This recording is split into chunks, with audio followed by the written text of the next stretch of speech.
All right, 6:35 podcast. We are back, and I'm here with Ron Smith. How you doing? Good, man. It's been a while, so. Yeah. So today we are going to talk about Super Bowl stuff. How was your Super Bowl viewing experience? I mean, it was good. I just watched the game. I turned the commercials on mute or whatever for the most part, but it was good. Just kind of ate a little bit with the fam and just kind of relaxed a little bit. Yeah. Were you excited coming into this? I mean, it was some storylines that were pretty good. You know, the three-peat possibly for Kansas City. Jalen Hurts, the quarterback, he's from Houston area. Oh, wow. Yeah, he went to Channelview. Oh, wow. Yeah, and one of the players on the defense for the Eagles, he went to Houston Christian University. Mm-hmm. So it was some good storylines, yeah. Okay, like the only storyline I knew of being a very, very casual football player would be Taylor Swift, the Chiefs. Had no idea and nothing about the Eagles, and I knew nothing going in about any hype about halftime. Was there hype about halftime going into it? Well, for sure, because the NFL, it's a whole elongated process. The NFL has been going basically anti-American for a long time. Kendrick Lamar was the headliner. A few years ago, it was Dr. Dre, Snoop, and it was 50 Cent was out there, Eminem and stuff. So it's kind of been going away from like making everybody feel together, like with Whitney Houston in the past, Prince, right. Michael Jackson. So now it's more siloed in a sense. But Kendrick Lamar, he's a rapper. I don't have anything against Kendrick Lamar. I'm sure he's talented. But it was kind of like, man, what is he talking about? You can't understand what he's saying. So wait, what is Kendrick Lamar known for? All right, so here recently he's known for one of his biggest hits, Not Like Us. All right, that's one of his biggest. He just won like a bunch of Grammys and whatnot. I believe he won Record of the Year, Not Like Us. But if you know what Not Like Us is about, it's kind of crazy because it's a diss track for Drake. Now this seems kind of like what who cares or whatever, but the thing is like the culture is really pumping it up. But it's a diss track calling Drake an alleged bad name or whatever, basically. And for him to be headlined at the Super Bowl where you got kids watching, families and stuff, is kind of wild, but so he's not exactly family friendly. No. And then again, Samuel L. Jackson was out there as far as like with this. It was very, very anti-American, right? It's like you gotta, and I'm not against rap per se, but he's basically a gangster rapper in a sense. He was taking out the curse words and stuff. It was kind of esoteric and some of the stuff that they were out there, putting out there or whatnot in terms of the visuals and things of that nature. SZA was singing or whatnot out there. But if you got like 120 million people watching the Super Bowl, probably 2 million people understood exactly what he was talking about because you don't understand them. So it's kind of like alienating America as far as like, I see. One of the first acts in terms of Super Bowl halftime was New Kids on the Block. We go from New Kids on the Block to like rappers being up there or whatnot, and it was a huge firestorm online. Like, man, this is the worst halftime show in history. Because it wasn't bringing people together. It was really divided, particularly how they did certain things like, oh, you're not black enough, you're too ghetto, like kind of making it seem like it was very anti-American. And my deal is particularly when they brought out Serena Williams to do her little dance, Crip Walk. That really took the cake. That was that was like a firestorm online. You got this woman out here, 43 years old, got kids. You're a tennis legend, and you're doing a Crip Walk, and then Twitter goes off, or X goes crazy, like, she represented us well, talking about black people. Oh my gosh, go girl. She represented black people well because she did a Crip Walk, a gang, right? And it's like, oh, go girl, like this is insane. And it was like, and apparently she dated Drake in years past. Oh wow! So it's her out here. She was dancing to Not Like Us. That's a diss track against Drake. So the argument is that she's basically kind of trolling Drake. So it's like this. It seems like kind of like arbitrary. Like who cares? But it's big. It's a bigger picture to that. Okay. All right, so because I actually did not watch halftime, and I probably would have if the game were closer. Yeah, that's true. That's true. Literally after first half, me and my family watched Guardians of the Galaxy Part 2 because we were debating. We're like, maybe I'll just like keep an eye on the score and see how it goes, and so we ended up not following along. But I did see, all the stories on X and things like that, and I saw Serena Williams, and then I honestly just kind of assumed, okay, Serena Williams, she had some bad history, maybe that's why they're booing her. So how did that play out? Give me the recap of halftime, and then how Serena Williams sort of fit into that. So it was kind of like a surprise. So Kendrick Lamar's out there doing his thing, and most of these songs, you got these artists go out there, they have hits like, oh, I know Michael Jackson's song. I know, last year was Usher, things like this. But you bring out, I'm not against Kendrick Lamar or rap, but nobody knows, like, the majority of America don't know his songs or whatever, right? Why would you bring him out there? But are you saying that halftime was not inclusive enough? Yeah, I am. That is me. It's true, but and it's a bigger picture from the standpoint. You got to understand, football, particularly NFL, has overtaken America as America's pastime, like baseball was in the past. Yes. So it's more, the Super Bowl is really about bringing your friends together and you guys watching it and things of that nature. It's become kind of like a de facto holiday in a sense. So you got every type of people watching football. That's so right. To alienate a large group of people, and they've been doing this throughout the years, particularly since Colin Kaepernick with the whole kneeling thing. So it's been building up or whatever. Roger Goodell, I'm getting to Serena in a second. Roger Goodell is the commissioner of the NFL, and they asked him during the weeks before the Super Bowl, like, hey, are you guys getting rid of DEI, diversity and inclusion? Like, no, we're leaning into it. They got, they used to have end racism in the end zone, and these different things. They was really big into Black Lives Matter, all political views of our own, but it's kind of a build-up. So when Kendrick Lamar came out, and then he started playing Not Like Us in, I don't know, third or fourth song, he's dancing or whatever, and then all of a sudden you get this shot. And it's Serena's like, was that Serena? And then come to find out it was her in a blue outfit. The Crips are blue. Now here's the thing. Her sister, not Venus, not the other tennis. That's right. She has another sister. Her sister was killed by gang violence. Oh wow. In Compton or whatever, in California. But you're coming out there and you're Crip walking or whatever. Now they try to say sea walking or whatever. It's a gang affiliated dance, and you're dancing to this music or whatnot to a diss track of another black man dissing another black man. He's mixed whatever, but it's Drake or whatever. It just doesn't add up to me. And then everybody's like, oh my gosh, she did so great, good job, Serena. You represent it, and it's about black culture, quote unquote, whatever that means, whatever. And it's just kind of like, man, you guys are not thinking, and she went on the Twitter or X or Instagram to kind of squash all the thinking like, oh, she was out there for Drake, trying to troll Drake because he did her wrong back in the day and stuff like this. Oh, Kendrick Lamar people called me and said, hey, we love the way you Crip walk, because she Crip walked at Wimbledon some years back in 2012 after she won or whatever, but she didn't do it as much. She was like, oh yeah, I'll never be able to do the Super Bowl, I'm all in or whatever. So it's like, this is beneath you, Serena Williams. It's beneath you. So, and that's why you saw kind of a firestorm going on. Like, man, it's really a divide between, oh, she did a great job, she's representing black culture, to like, hey, this is ridiculous. Why would you do that when there's gang violence? You're basically pumping up, that's Snoop Dogg, he's a Crip, but you see him everywhere. He Crip walks and stuff like this. It's ridiculous in my mind to even pump that up. Wow. Okay. I had no idea it would be related to sort of gang issues. It's a gang dance. Albert, Crip walking. Well, okay. So let me try to steelman this argument. Please. Maybe historically, the origin might be Crip walk, but has the meaning changed at all? What do you think? Well, I would think it's more mainstream now, and it's just like dancing. But at the same time, I mean, from what I understand, if you're still calling it Crip walking, but now they're trying to make it more mainstream and call it sea walking. Sea walking, okay. Right? Okay. On ESPN, I was getting a haircut yesterday, and then there's young ladies up there complimenting Serena Williams, and she was like, yeah, she went up there, she did that thing, and her sea walking. So it's even on mainstream media, they and the View or whatever, those ladies or whatever, they actually said Crip walking. She's been her authentic self by Crip walking. Do you even know what that means, whatever, ladies?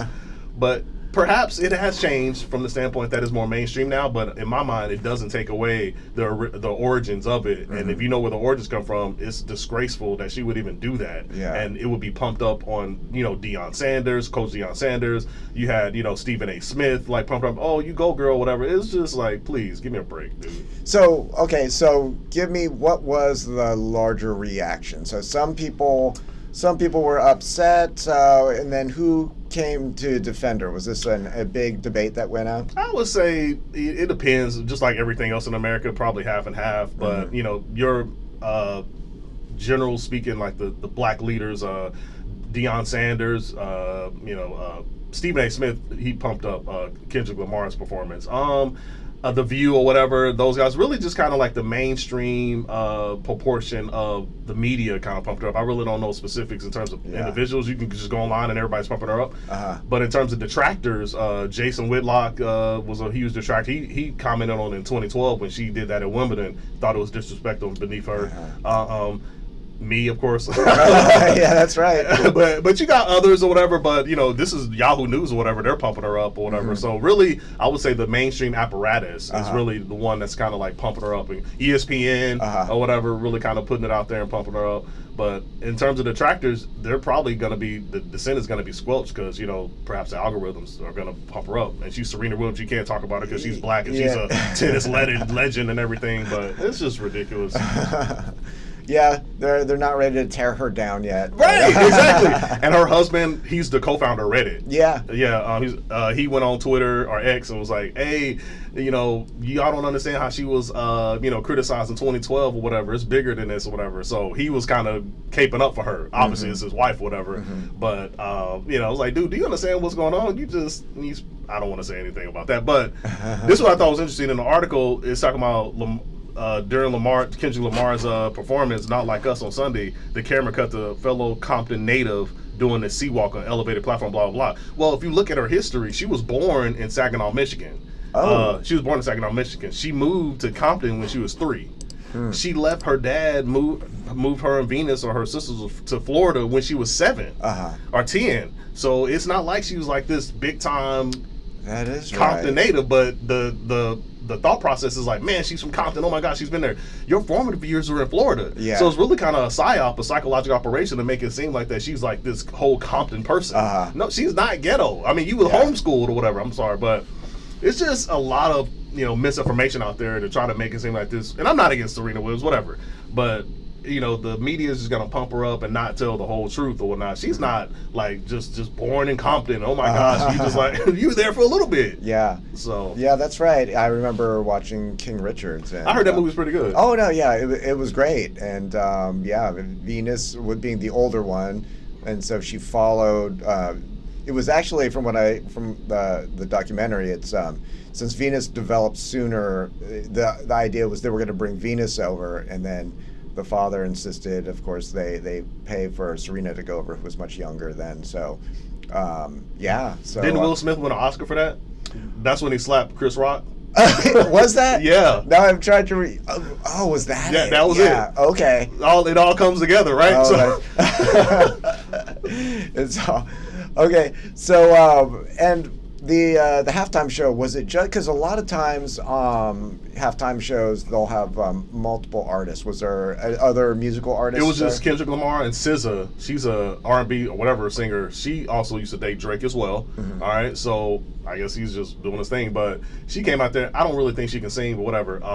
She was out there as well. But my deal is I'm not against rap, but when you have a performance like that, a platform like that, you need to make sure that it's like for everybody, right? And the NFL's really just been going to a direction in terms of who they want to serve. They're not serving their customers, right? They're looking at this small percentage of individuals try to basically placate this particular group of people, right? For their partners, and they want to look inclusive and stuff. So they're really alienating the people that really built up their sport or whatnot. And this is where you have a lot of pushback. But I was real time on X. I mean, people are saying this is the worst halftime in history. I kind of agree with it. Perhaps that's hyperbole, but I didn't enjoy it. Well, I was just watching it for the fodder component. Yeah, even past Super Bowls, like even if I didn't like the artist, I would almost always know the song. Exactly. Right? Like, exactly. It would be one of those things where, I could recognize maybe not my thing, but I actually know it. Exactly. And so this seemed to be much more of an insider type, where you're really into the music. And Jay-Z is part of that too, with I think Rock Nation or whatnot. So in terms of who goes to the Super Bowl, so not a good look. Not a good look in my view. Yeah. All right, what about the visuals? I didn't watch it. I saw pictures and maybe some clips. It looked kind of interesting. What would you take? Well, I thought it was pretty interesting. After he had some Easter eggs in there. Apparently it was a PlayStation controller or whatever. But they say that he was playing to the upper decks. So in terms of how they were doing the choreography and stuff, it was kind of cool. You know, if you look at it like that. But when you see some pictures, I'll send you some. They had Easter eggs in there as far as like it was a PlayStation remote control. I think it was like so I was like, oh man, that's pretty cool. But others argue that it was like some esoteric, devilish stuff in there as well. You know, in terms of the colors and things, perhaps. But from what I understand, it was just playing to the upper deck in terms of them looking down and stuff like that. So, but you know, what's that guy's name? Samuel Jackson was in there, and he was dressed up in a Uncle Sam outfit, and he would stop and talk every so often. These things. Oh, you're too ghetto. You're too black or whatever. Like this stuff is like, dude, it was very anti-American. Now, some people watch it like, man, that's good, but if you're looking at it in terms of analyzing it, it's definitely anti-American, essentially, in my view. So maybe on the surface, because I saw a lot of red, white, and blue and flags and stuff, but you're saying that there's the sort of the messaging, there's more of a subversive hidden message or not so hidden message maybe? Absolutely. It was trolling of America, it was trolling. So maybe next year they'll make up, we'll see next year who they're going to have or whatever, but that's like what, in the last 2 or 3 years, that's 2 out of 3 or 3 out of 4 acts, at least 2 for sure, that have been rap artists in terms of, hardcore gangster rappers or whatever. And I just want to put this, I know Kendrick Lamar a few years ago won the Pulitzer Prize for his first album, D.A.M.N. or whatever, right? He won a Pulitzer Prize. Wow. So think about this. And in that album, he's using the N-word and all these other things, a bunch of cursing, but you award him that prize. There's a lot of, the power leads, there's a lot of things going on there or whatever. And I'm not against Kendrick Lamar, I want to make that clear, but, we got to understand it's more than what we're just looking at. Yeah. All right. So now switching over, we got another story. This is kind of funny.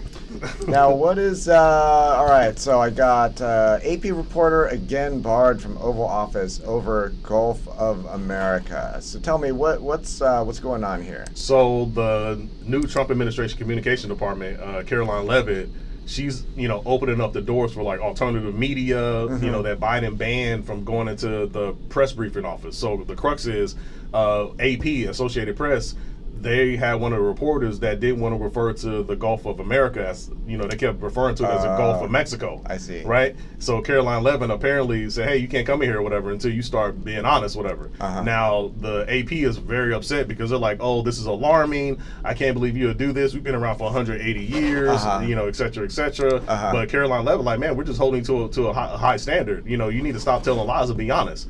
Well, because Apple and Google, if I'm not mistaken, on their maps, it's Gulf of America now, right? It's an executive order, whether you agree or not, it's the Gulf of America now, right? So if I'm AP, and I think AP's argument was like, hey, we're international, so, we want to make sure that our readers, kind of recognize things, whatever. They may not recognize Gulf of America, but, they're and again, whatever people's, political affiliation, that's their business. But there's a huge uproar with Trump and a lot of things he's doing, as you can probably tell. But that Gulf, I thought it was kind of funny. I'm like, think about this. On a macro scale, Rhodesia in Africa, if I'm not mistaken, Zimbabwe used to be Rhodesia, right? This is how I kind of look at it. That's like the AP saying, you know what? Yeah, Zimbabwe, you got your independence from Britain, if I'm not mistaken, but we're still going to call you Rhodesia, right? We're still going to call you Rhodesia. You're not Zimbabwe. Well, that's kind of the same thing in my mind. Well, if it's Gulf of America now, why are you not calling it Gulf of America? It's just, what if Biden would have said, all right, we turn it to Gulf of America. Okay, it's Gulf of America. But since it's Trump, then it's like, oh, it's terrible. Yeah, I mean, I don't even know the legalities of it in terms of who has which branch of government. Did you know, is there some debate about can the executive branch rename, or must it be through an act of Congress? Well, what I understand, if you look, and in the article, I know Obama renamed some things or whatnot. That's right. Yeah, he renamed some things, like some mountains or something. They called it Denali, and Trump renamed it back. So I think, and right now there's a huge deal. And again, I'm not a political scientist, but right now there's a huge deal in terms of how much power should the executive have. Is it the unitary theory? Maybe go to the Supreme Court. But Obama renamed some things. All right, and everybody's like, oh my gosh, that's great. Yeah, because it's Obama. Everybody loves Obama, right? But Trump dude is like, you're terrible. terrible. Oh my gosh, there's a bunch of tears or whatever. So. Were there other news outlets what did the other news outlets do? Were there any more legacy type media that also tried to call it Gulf of Mexico? From what I understand, people are going along with it, right? So they're in there and they're like Gulf of America. And then if you got Tim Cook of Apple, who was not a huge Trump fan or Republican fan, if you got, the Google guys changing the maps, that's pretty good. That's true, right? If Google would change it, they wouldn't, really change it frivolously. So they're following the executive order. But AP is just trying to, or at least this reporter specifically that works for the AP. I'm sure the AP is going to stick up for the reporter.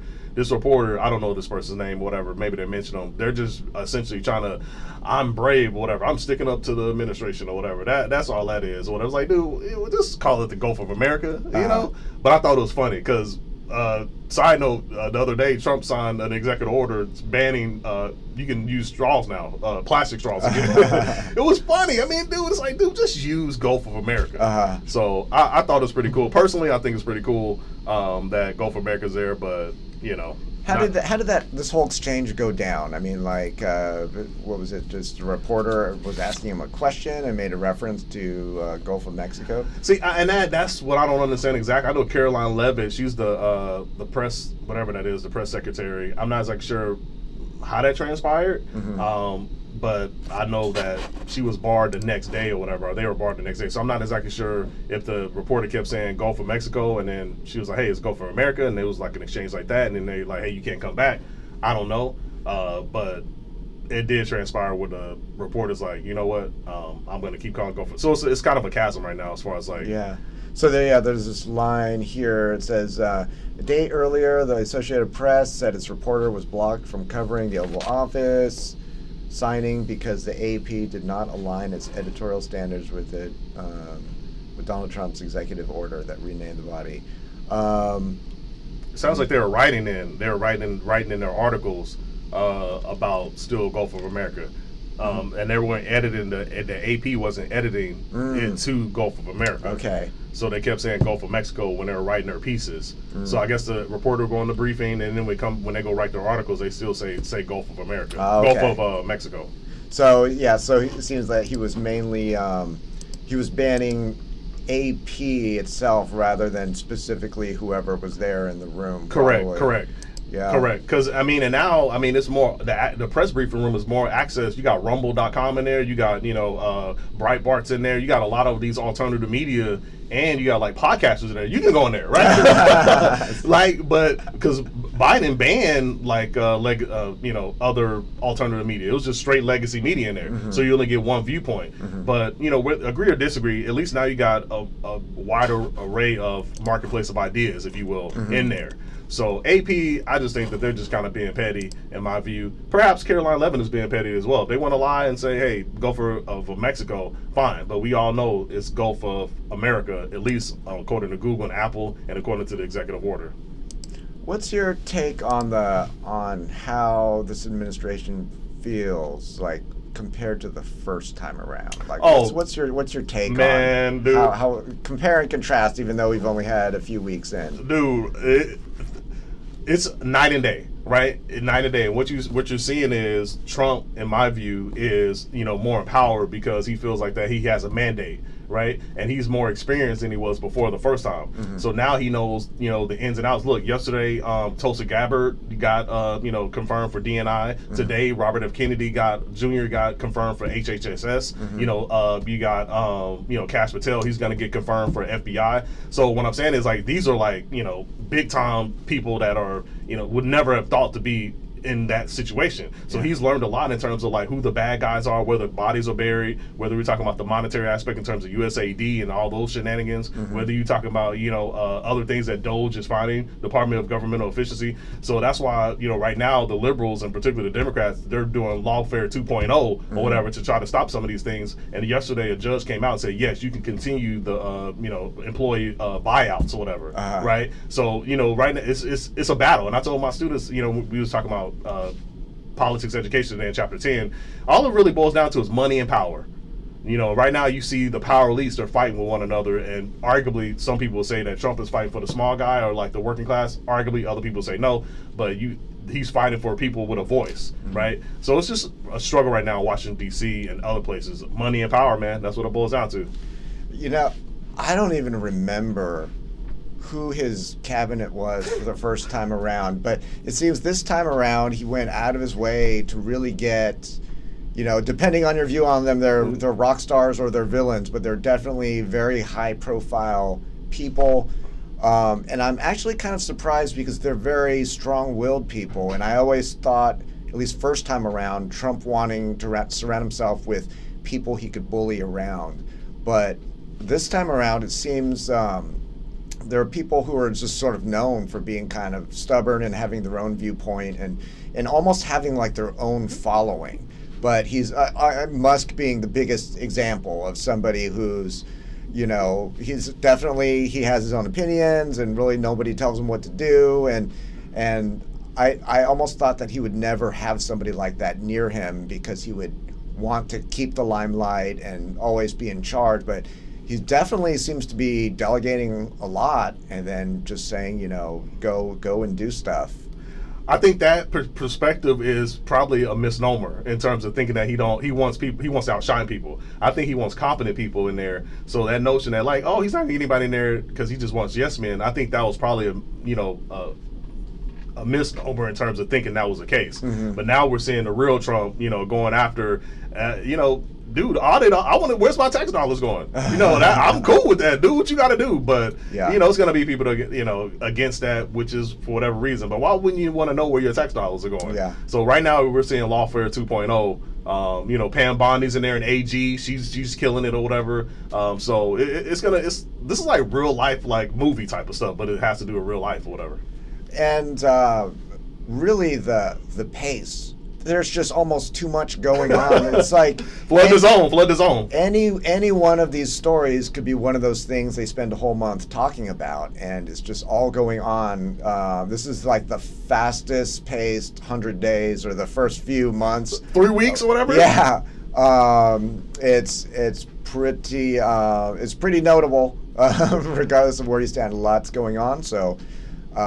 Maybe we will have a lot more to talk about come in the future. Man, I think that'll be great. So it's just getting started. All right, Ron. Thanks for stopping by. No doubt.